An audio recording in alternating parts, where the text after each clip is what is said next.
It's Anne here on the Life LDC couch.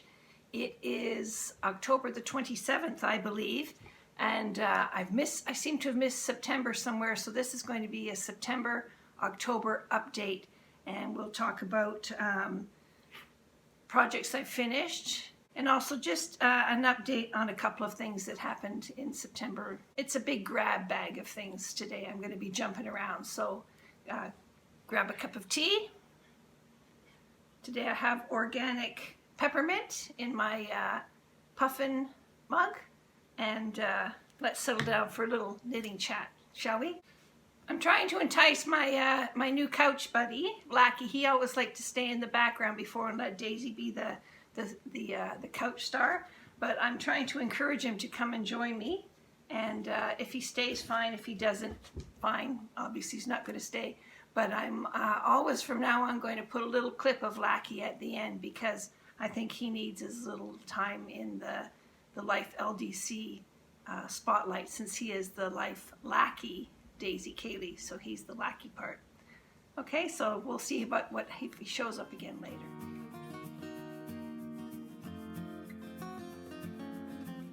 So first up is my continued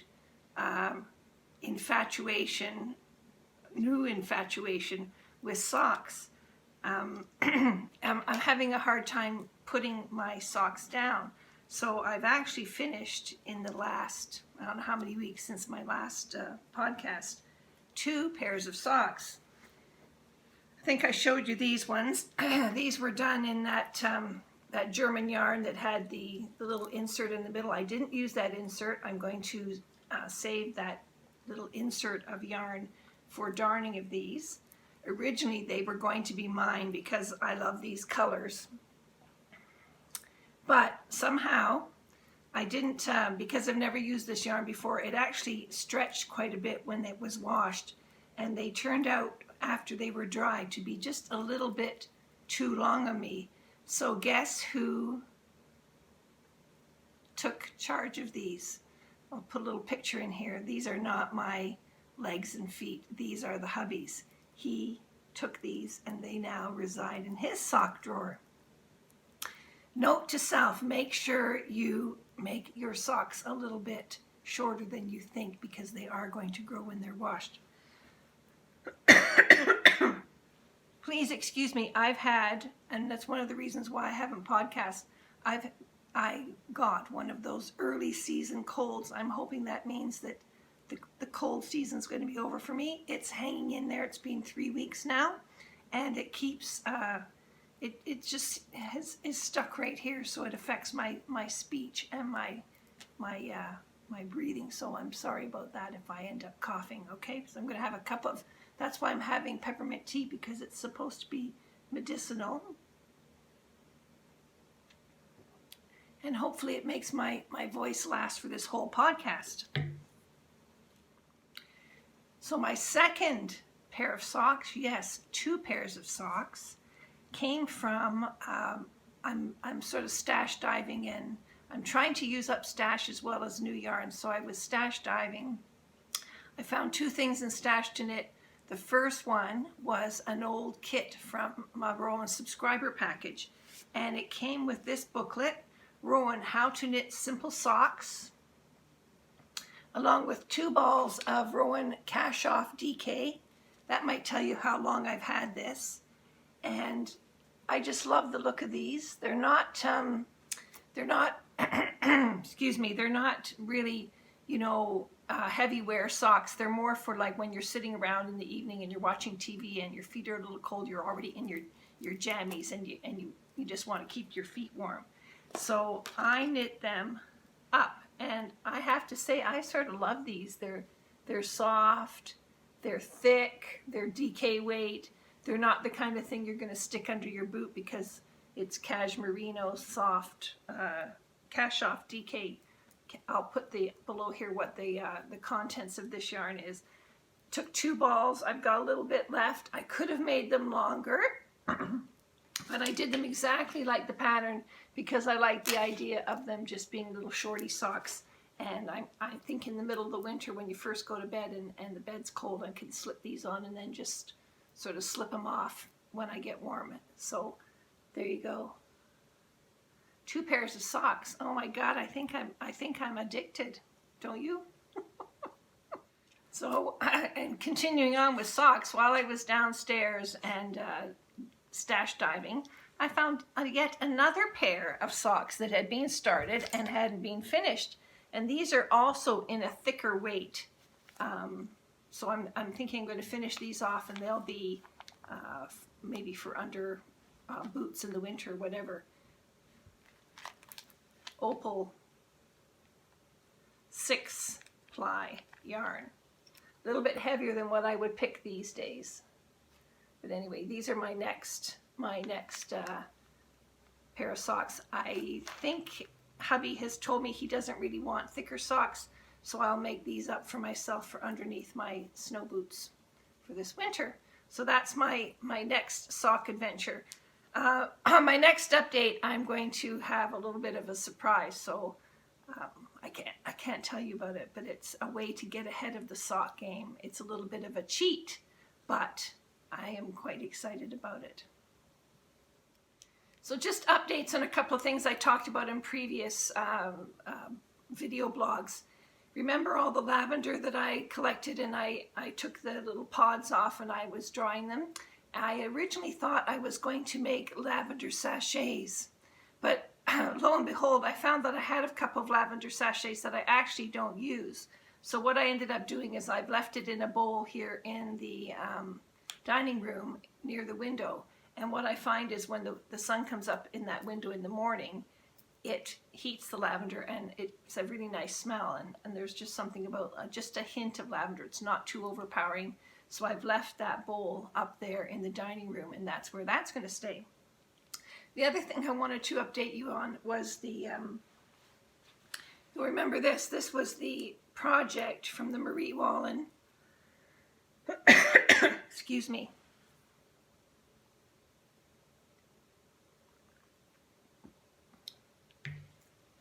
This was the cushion cover project from the Marie Wallin workshop last December. I'm really bummed. Well, I'm not really bummed. I'll talk about that in a minute too. I'm not going to this December's workshop. That was a decision on my part not to try and get on because it's a big bit of a scrum because it opens up and there's only so many spots. I didn't even try this year. But last December, this was the project, and I finished it, and I've been waiting to put it together to make a pillow. And one of the reasons why I didn't do it was because I was just waiting for the right opportunity, the right occasion to order a down insert. This is made by a company. It's one of my neighbors around the corner, less than 3 minutes from me. It's called Old Europe Duvet Company. They make duvets, of course, old European style, full of down. And they also make pillow inserts, all sorts of pillow inserts, sleeping pillow inserts, big bed decorative pillow. And this is 18 by 18 because this is what the size I needed for this cushion. So hopefully by next podcast, I'll have this finished and they'll be lined up here. I'll have my 3 Marie Wallin workshop cushions all done. 2 done, 1 to go.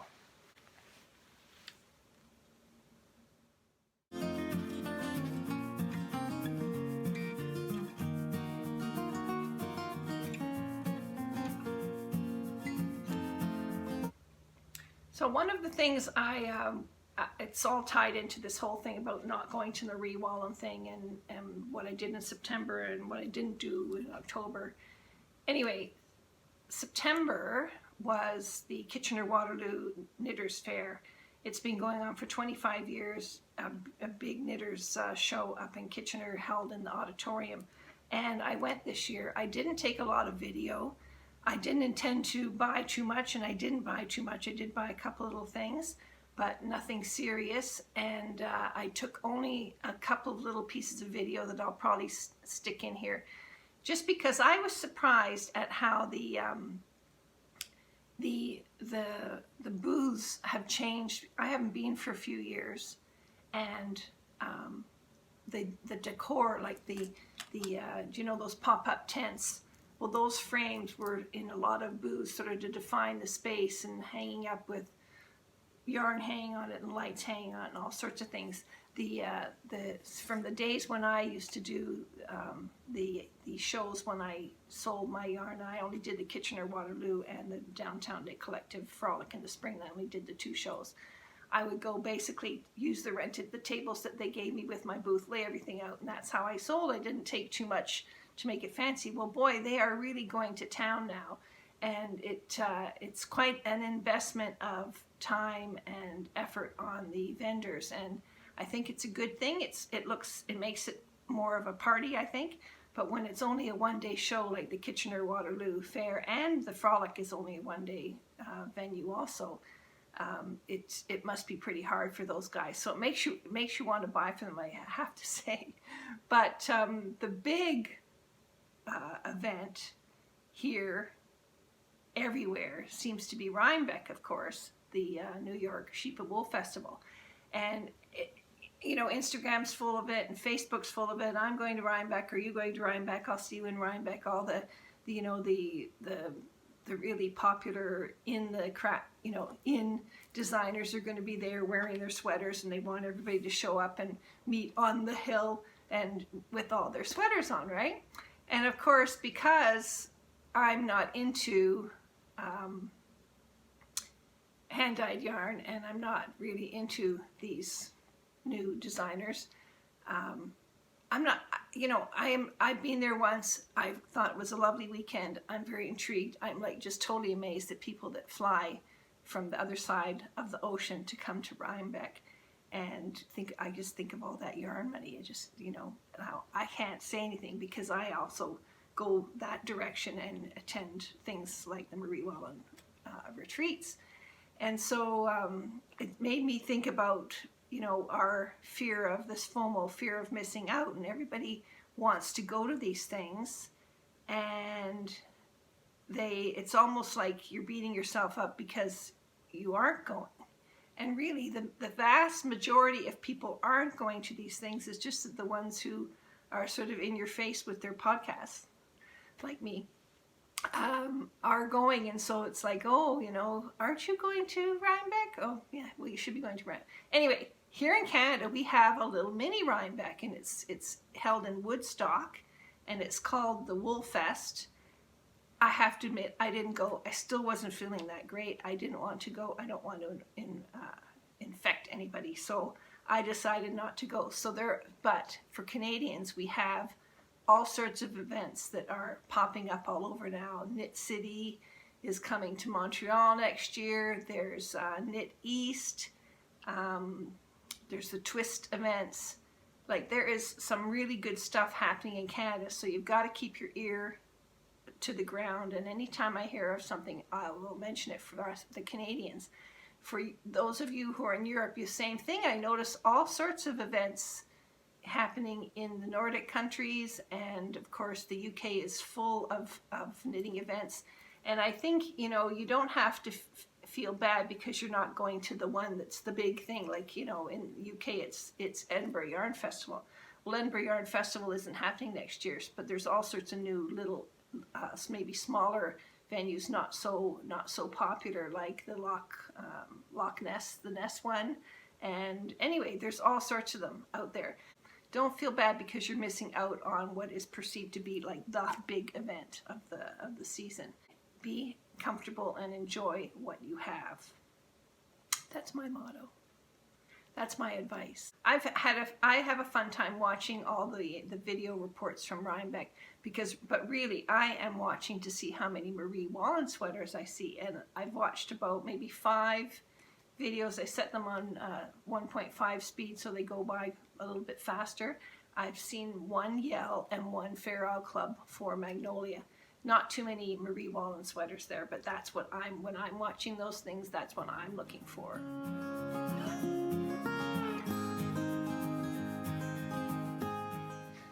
Okay, the main thing I want to talk about today is choosing a project, a seasonal project.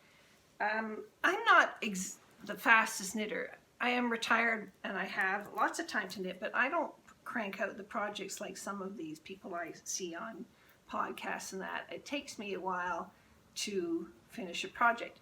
I usually knit a large or an extra large. Is that the reason why? I don't think so. It's not that many more stitches. I think it's just I have other things to do, and I don't knit 8 hours a day. I would say I probably knit a good couple of hours a day when I'm in the groove.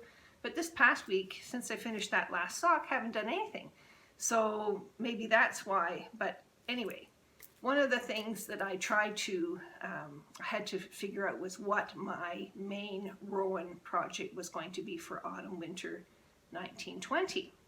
And Rowan sent to me a sample ball of the Island Blend. This is I can't remember what color this is called. It's the greeny yellow one.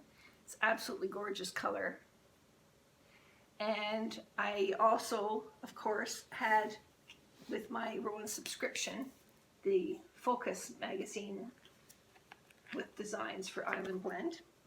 And in the designs, if you've watched my review, I hope. Have you?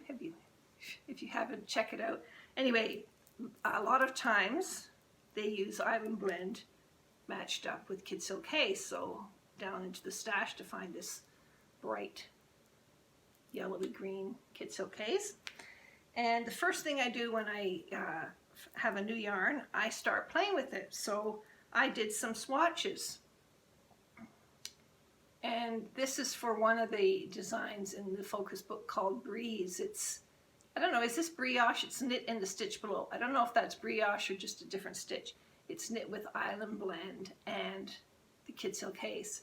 So I did, this swatch was done on the needles as identified in the pattern. It turned out to be too big.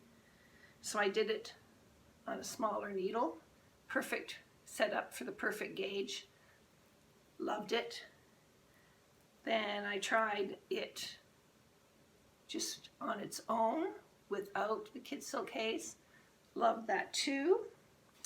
And then I also did a swatch just a plain stocking stitch because I like to see what the yarn looks like. And this is absolutely gorgeous yarn. So I had originally decided that I was going to do Breeze, which is a long cardigan, so a coatigan. I sort of love knitted coats. I love this one when I saw it. I loved it in the natural color, so I ended up getting the natural color in both Kid Silk Haze and the Island Breeze. And that was my original plan. After doing my swatches, and then I received Mode at Rowan, I immediately, I still have to do a review on this, but I immediately fell in love with, I'm not going to show you anything in this except the one that I fell in love with. Where is it? Here it is. It's Design 002. It's a cardigan by Martin Story.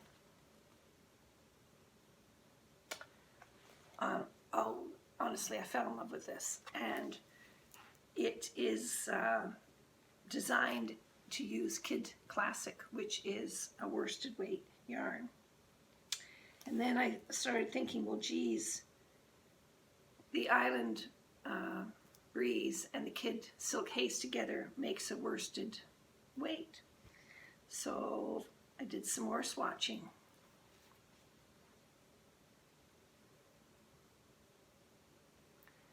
And my decision just went totally upside down. And I thought, well, I have all this yarn. I have a lot of yarn because I intended to do breeze. It's basically, it's a lot of yarn. Anyway, so I decided that I'm going to switch over and I'm going to do cardigan 002 from the Modette Rowan. Now, part of the whole breeze focus, the Focus magazine, is the fact that you can layer all of these garments. So the light bulb came on and I thought, geez, I'll make cardigan 002 and then I'm going to make halcyon, which I can wear underneath that cardigan. And you'll notice you can wear it back to front, front to back, so the front can either be a V or a round neck. So I was thinking with cardigan 002 that it would look great with either the V. You can see it's worn here with the V. But then I still have, I'm still going to have some more yarn. So I'm probably going to make a very classic cardigan that just in the Island Breeze, just so that I've got, I think the cardigan 002 is sort of dressy. I don't know, I really like it. So my plan is to make another cardigan. So as soon as I sort of fixed on the cardigan 002, I couldn't help it. I had to cast on. I love winding up these little balls of breeze. I bought a Nostopinja specifically to do this, and you can see they just go together gorgeously. So I cast on, and I always cast on sleeves to start with because sleeves are smaller projects and they help you figure out the pattern, you know, sort of get with the pattern so that you can read it. I like to be able to easily count the rows, know exactly what row I'm on in case I haven't checked off. So you do that. I always make a chart of what I'm knitting, how many rows I have to knit, and then I check off. See, here's my page with all my little cryptic notes. I know exactly how many of whatever I have to do. I check them off, and then when I do the second piece, like for the second sleeve, I crossed off my checks so I know the sleeves are exactly the same. And I do that with everything. I write everything out. The addition, if there's any increases or decreases, I mark them all on here so that as I'm knitting, I can check it off easily and see where I'm supposed to be. So that's how I keep track of my project. I love this yarn so much, and I am totally impressed with how soft it is, and it's got a little bit of a sheen, and it's absolutely gorgeous. I'm just going to remind you of the content. It is Falkland, fine merino wool, baby alpaca, and silk. Absolutely gorgeous. So a friend of mine and one of my knit buddies is expecting, and I decided to knit a couple of baby hats for her. One was using a pattern. Let me just look up what I used. The Tegan Baby Hat by Julie Taylor. And it's a very plain, simple hat with a little top knot. And then I took the numbers from that hat for the circumference, and I adapted the pattern from the 002 cardigan and made another little hat. I love them both. I'm hoping that there's going to be enough left over of this yarn when I'm finished to knit a little cardigan to go with it. I'm thinking maybe an Elizabeth Zimmerman surprise baby jacket, or should I go with one of the new designs that I've just seen? Maybe let's have a little vote. Elizabeth Zimmerman, and I'm going to pick something and put it here. And let's have a decide. let me know in the comments below.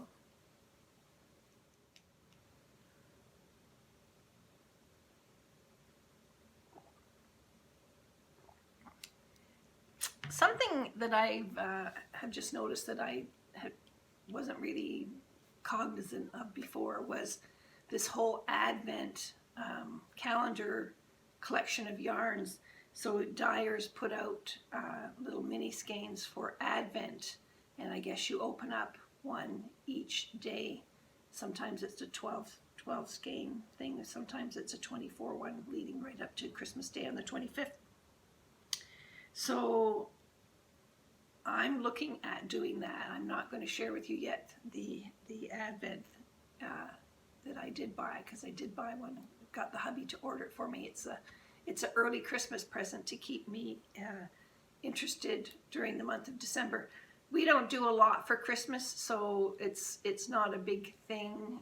You know, retired, no kids, no, you know, so we do our own thing at Christmas mostly. So this is a way to sort of have every day something new and exciting to look at, open up, talk about maybe, or even knit with. I'm not sure exactly how this is going to work. So I'm looking for patterns that are sort of Advent based. If you have any suggestions, comment below. I already know about the Amba one, the Advent. I just want to know if there's anything else out there that I maybe need to know about. So cheers everyone, that's it for September, October, I think. I hope I get some of my objectives done before the end of November, but we'll see. There's no pressure here, and I hope you don't apply pressure to yourself to finish things off either. It's a really dull, rainy day here, and I think that it's just time to make a fresh cup of tea and cast on the fronts of that sweater 002. I love that name. So until the end of November, when we'll catch up, let me know any questions down below. I will try to answer them. There's been a couple in the last couple of weeks, and anything that you'd like to share with me about Advent or whatever, feel free. It's great to have a conversation. So take care. Until next time.